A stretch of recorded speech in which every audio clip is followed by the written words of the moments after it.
Hello. हाँ पापा। Phone मत किया करो, कितनी बार बोलूं? पापा तुम्हें जिससे बात करनी है वो यहाँ नहीं है। प्लीज पापा, मुझसे बात करो पापा। अगर मेरी बेटी को बचपन में चोट लगती थी तो रोना मुझे आता था। अब तुम्हारे रोने से मुझे कोई तकलीफ नहीं होती। शायद तुम्हारे लिए मेरा प्यार मर चुका है। पापा प्लीज पापा, मुझसे बात करिए, फोन मत काटिए पापा।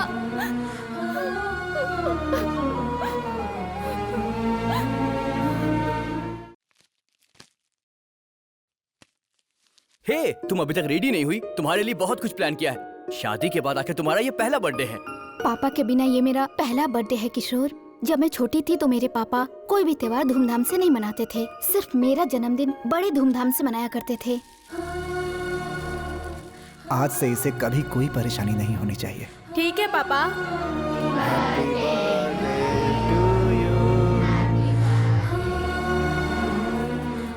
बेटियों के सामने कोई हो या ना हो, बस उनके पापा होने चाहिए, उससे हिम्मत मिलती है। और मेरे पापा फोन ही नहीं उठा रहे। पापा के बिना अब मैं कोई जन्मदिन नहीं मनाऊंगी। क्या तुम लोग अभी यहीं पर बैठे हो? चलो इसे साइड में रखो। चलो जीजू, आजा बहन, केक काटते हैं। आजा, आज मेरी बहन का बर्थडे है। तुम्हें एक सरप्राइज दूं क्या? उधर देखो।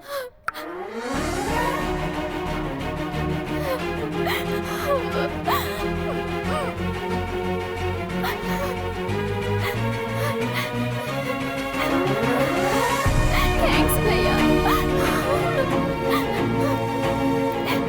सॉरी पापा जी, ये सब मेरी गलती से है। एक ही बात और कितनी बार बोलोगे बेटा? तुमने हर लेटर में यही तो लिखा है। हाँ, लेटर? फोन नहीं उठाएंगे इसलिए मैंने लेटर भेज दिए। ओके। आज मुझे पता चला कि तू क्या है। तू मेरा सबसे प्यारा शुभचिंतक है। हे, फॉरगेट इट।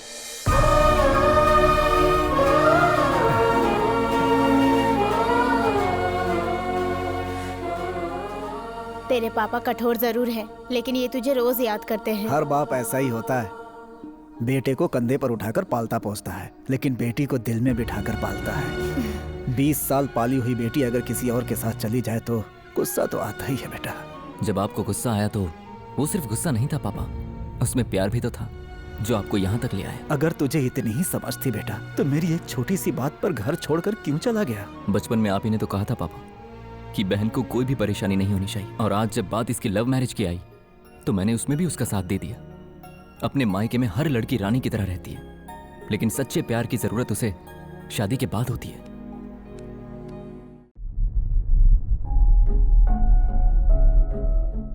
अब बताओ तुम कौन हो और चेयरमैन की बेटी बनकर क्यों आई हो? मैं वीरभद्रपुर से हूँ। पापा का नाम नागेश्वर है। जो सोचते हैं उसे कर दिखाने में उनसे ज्यादा जिद्दी कोई नहीं। भले ही तुम लोग भीख मांगो या फिर सड़क पर रहो, लेकिन मैंने जो सोचा है वही करूंगा। मैं यूएस में पढ़ाई कर रही थी, तभी पापा को हार्ट अटैक आया और मैं इंडिया आ गई।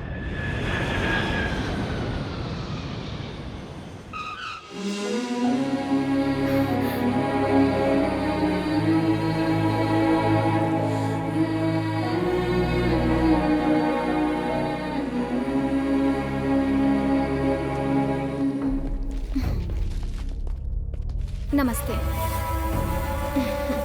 बैठिए। बैठिए बैठिए।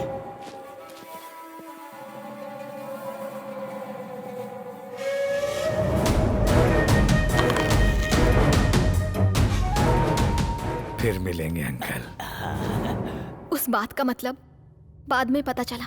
हम सोचे थे कि हम शादी नहीं करेंगे, काहे कि जिंदगी झंड बा फिर भी घमंड बा, लेकिन पहली बार तुम्हें देख के लगता है तुमसे शादी कर लूं बाबू।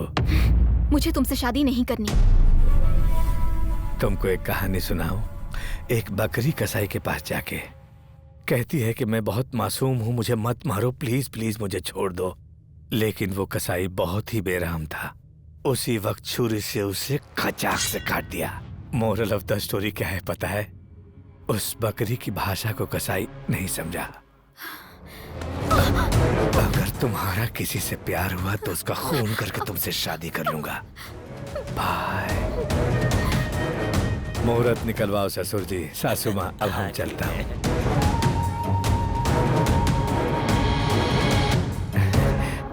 बाबू अब शादी पर ही मिलेंगे। कुछ भी हो जाए लेकिन उससे ही तेरी शादी होगी। क्यों पापा? उसके डर से इसकी शादी करवाओगे? डर से नहीं कर रहा हूँ, अपनी इच्छा से। इंदु, तुम इसी वक्त अमेरिका चली जाओ। वहाँ कहाँ रहोगी मत बताना। इधर दे। पापा रुकिए। चाहे कोई चाहे या ना चाहे, ये शादी होकर रहेगी। अगर और एक पल वहाँ पर रही तो कहीं उससे शादी न करवा दें, इसीलिए मुझे अपने घर से भागना पड़ा और मैं एमडी बनकर तुम लोगों के सामने हूँ। तुम एमडी बनकर आई वो तो ठीक है, पर ये तो बताओ कि असली चेयरमैन की बेटी कहाँ है? यहाँ है। स्मिता ही चेयरमैन जी की बेटी है। हम दोनों बेस्ट फ्रेंड्स हैं।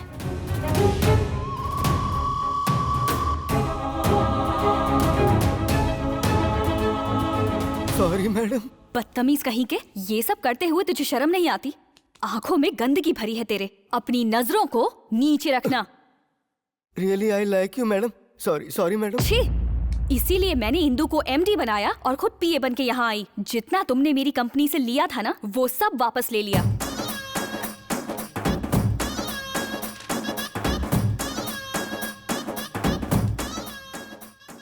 इंदु यहाँ पर है, ये बात रवि यादव को नहीं पता। तो फिर से जो लोग लेकर गए थे वो लोग? वो इंदु के पापा के भेजे हुए लोग थे। सोचा जब तक इसका पासपोर्ट नहीं मिल जाता ये यहाँ सेफ रहेगी, लेकिन उन्हें पता लग गया। तुम्हारे इतना मजबूर करने पर भी मैंने तुम्हें अवॉइड किया। मैं तुम्हारी फीलिंग समझती थी पर जाहिर नहीं की। तुमने मुझे वाइफ का नाटक करने को कहा तो गुस्से में एक्टिंग की कि कहीं रवि यादव की वजह से तुम मुसीबत में ना पड़ जाओ। मैं तुमसे बहुत प्यार करती हूँ। I love you Kalyan. I love you बाबू। भाई इसे कहाँ फिट करूं? पीए कुमार राज को बुलाओ।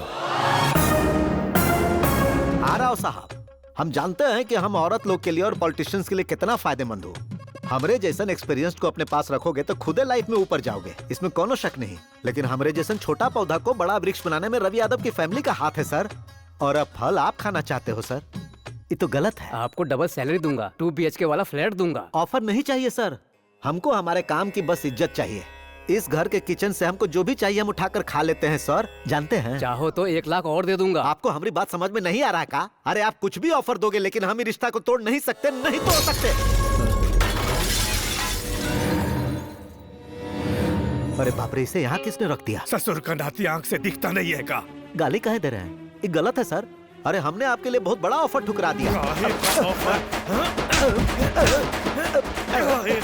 अरे रुक जाइए, 3 वक्त के खाना के अलावा हमने 1 रुपया भी नहीं खाया है। हमारी लॉयल्टी को आप ये रॉयल्टी दे रहे हैं? हमारे बिना आप असेंबली में कदम भी नहीं रख सकते।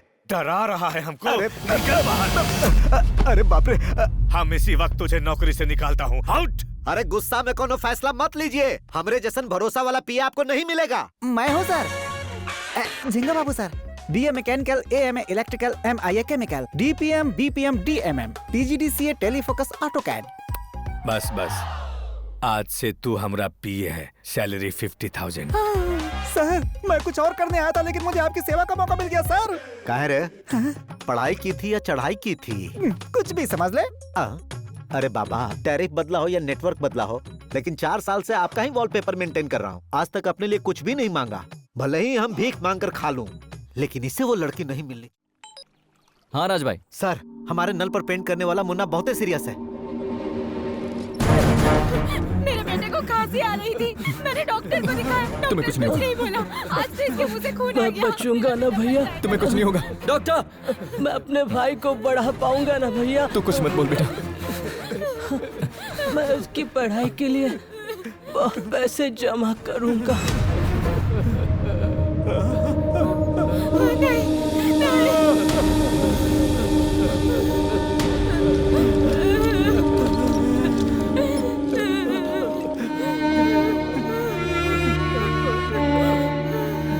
परसों भी ऐसे ही एक केस को लेकर के आए थे, सिलिकोसिस।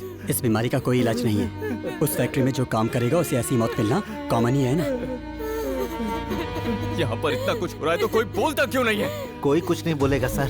जब ये जिंदा था तब किसी ने कुछ नहीं बोला, तो अब क्या बोलेगा? पर अब ये मर गया है राज भाई। जब तक जिंदा था ना, वो अपने भाई को पढ़ाना ही चाहता था और कुछ नहीं। लेकिन अब हे मुन्ना, तेरे भाई को मैं पढ़ाऊंगा रे। वो भी कहाँ है सर? एक हफ्ते से इसकी तबीयत खराब होने से ये घर पर था, तो उसके लोग आकर जबरदस्ती इसके भाई को उठाकर ले गए। वो अभी भी वहीं पर है। ये फैक्ट्री कहाँ पर है?